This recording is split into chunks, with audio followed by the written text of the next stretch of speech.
Rob, big news, Will Witty coming from Newcastle Falcons. What about him? What has attracted you to bring him into the chief setup for next year? Yeah, interestingly enough, he's another one of those guys who we looked at a couple of times. So this is the second time we've expressed an interest in signing him.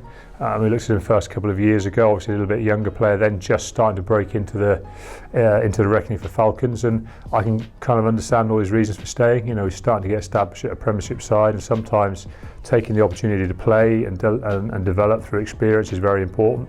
That was his decision then. We've maintained an interest in him and kept an eye on him, and I've just seen him develop as a player with his time. You know, he's a very efficient set piece player, which is obviously going to be important. You know, that's what you have locks and second rows for, is to help you win the ball.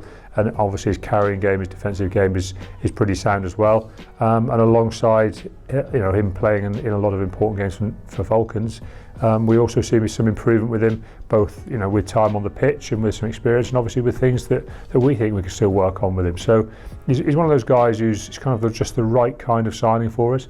And alongside a number of other locks kind of moving on with Ollie Atkins, Wilhelm Velden-Sluis, Toby Salmon, etc. You know, we do need to maintain the right level and the right balance of players within the squad, and he's going to be one of those very important players who we can see coming here and playing a role immediately within the squad, and then it'll be up to him and how hard he's prepared to work to fight his way through to becoming a front liner for us, because that's what he'll desire to do. Both yourself and Rob Hunter are former locks. Do you look probably a lot harder at locks and what they can offer when you come to recruitment than perhaps other players? I think probably initially, you know, a few years ago probably, but I think now, because we've kind of, as you recruited more numerous players in different positions, you know, you start to see a foundation of what you expect to see in most positions.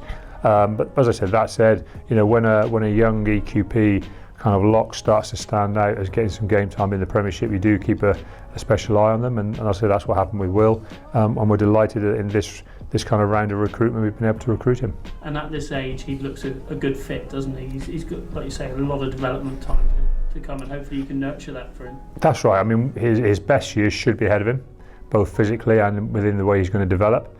And obviously we would like to make sure we're the team that capitalise on those really good years. You know, we've obviously met him, and I've obviously studied an awful lot of video. You know, is he the perfect finished article? No, but they're pretty hard to go and pick up, and actually, you know, often they're not the kind of guys you want to recruit. You want to recruit the guys who look like they're prepared to work very hard to improve as players and have got real ambition to play at the absolute top level they can. And we're hoping that Will can be, along with a number of other guys we've recruited in other years, can be someone who comes through to be an absolute frontline player for us. Each year, Rob, you don't make too many changes. You've got 2 confirmed in already now with Will, probably 1 or 2 more to come, but you're getting that makings of a squad now that you think can really move on, not just say in the Premiership but Europe as well next year. That's going to be a big target, I'd imagine, again. Yeah, I mean, it's obviously a difficult balance. You know, everyone's aware of the things like salary cap limitations and how that, especially as you've got players like we've had here who've developed into players who are capable of playing at the front end of the Premiership and playing in Premiership finals and also playing international rugby.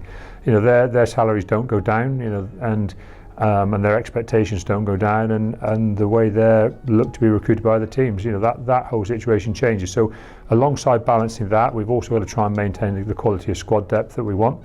That can't be done by necessarily going out and signing international players. It's about looking at a different level of recruitment, and then behind that we also want to make sure that we've got some structured pathway for our academy players to come through.